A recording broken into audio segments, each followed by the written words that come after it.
Hello there everyone, Sullivan here, and welcome to another movie review.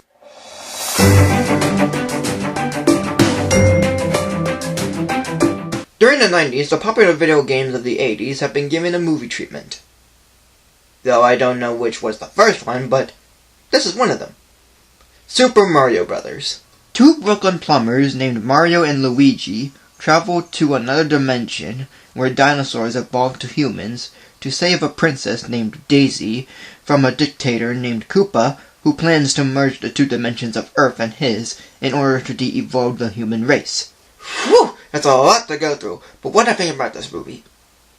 Well, I find it to be a dull film. Yes, of course, the movie does open with the Mario Brothers music and all, but the one thing that people never noticed is the ending. There is a scene after the end credits where two Japanese men are talking about making a video game based on the incidents in the movie to two of Koopa's relatives, which would mostly imply that this movie happens to take place before the games were made, implying that what was previously shown had to be recreated. For example, in the game when you touch a mushroom, you grow bigger. In the movie it doesn't happen, but put a de-evolve gun to it, and it grows for you. In the game when you go through a pipe, you enter into another area. In the movie it's the same thing, except we get to see what's in the pipes. In the game when Luigi jumps, it looks like he's flying. In the movie, Luigi uses boots to propel himself through the air. And that's just a few of the situations that goes on between the game and the movie. How about the characters? In the game, Mario and Luigi are Italian. In the movie, Mario and Luigi are Brooklyn. Which kinda makes sense if you compare them to the Mario and Luigi of the show, where they're still Italian yet they have Brooklyn accents. In the game, Peach is the damsel in distress, while Daisy is the most forgettable one. In the movie, it's completely reversed. Daisy is the damsel in distress, while Peach is the forgettable one. In the game, the Goombas are mean little brown mushrooms. In the movie, the Goombas are mostly de-evolved humans turned dinosaurs. In the game, Toad is a mushroom and often tells Mario that the princess is in another castle.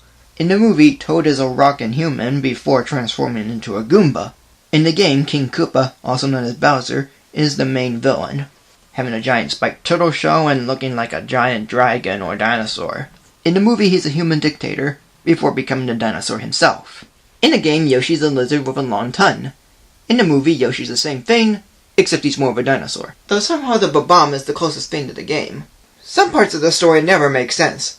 On a scientific level, having the meteorite that killed the dinosaurs to create a parallel dimension, or somehow having dinosaurs evolve to humans, and somehow create a dimension of their own, and somehow are able to de-evolve and evolve everyone. How do any of these make sense? Sure, there are effects in this movie, but they're not very much, and, to be honest, not very impressive. Like the de-evolve guns, the portals, the transformations, Koopa as his dino self, Yoshi, the Goombas, so there really isn't that much to talk about.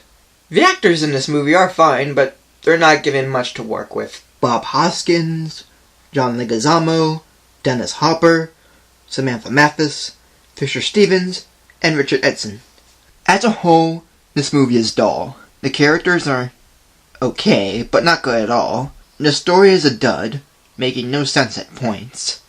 And the effects are fine, but not impressive. Directors Rocky Morton and Annabelle Jankel had made a video game movie that's supposed to exist before the games were made, yet the science and logic of the film doesn't add up to much.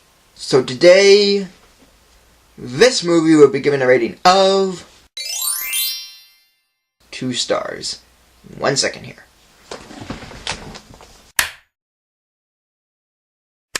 Adios, baby!